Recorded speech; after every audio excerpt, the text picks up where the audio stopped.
কথা ধারাবাহিকের নতুন পর্বে দেখা যায় যে ডক্টর আনলেই ডক্টর সবটা দেখে জানিয়ে দিল আপাতত কোনো বিপদ নেই, উনি এখনই সম্পূর্ণ ভালো আছে, তবে ব্যথার ঔষধটা চালিয়ে যেতে হবে। অন্যদিকে প্রান্তিকের বাবা এভির কাকা ও কাকিমাকে ডেকেছেন শশাতে।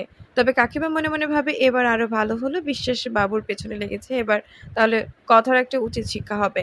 কিন্তু কথার এক পর্যায়ে সেখানে চলে আসে এভির অনেকদিন পর সেই পুরনো গলার ভয়েস স্টেশনে চমকে ওঠে মেজো কাকি। কিন্তু এভির মাকে দেখার আগে প্রান্তিকের বাবা তাকে অপমান করে তাড়িয়ে দেয়। অন্যদিকে প্রত্যয় জুনি ও অঙ্কিত চলে এসেছে কথাও এভিকে বাড়ি ফিরিয়ে নিয়ে যেতে। সেখানে গিয়ে প্রত্যয় জানিয়ে দেয় প্রান্তিকে ছাড়িয়ে নিয়ে গেছে। একথা শুনেই কথা শিওর হয়ে যায়, তাহলে এখানে প্রান্তিকই এসেছিল। অন্যদিকে বাড়িতে ফিরতে কথাকে শাসাতে গিয়ে ম্যান্ডি বলে ফেলে গাড়ি খারাপের কথা। তাহলে কি এবার খুলে যাবে ম্যান্ডির মুখোশ? তোমাদের কি মনে হয়? এখন একটা লাইক করে কমেন্ট করে আমাদেরকে জানিয়ে দাও, সাবস্ক্রাইব করে আমাদের পাশেই থাকো। ধন্যবাদ।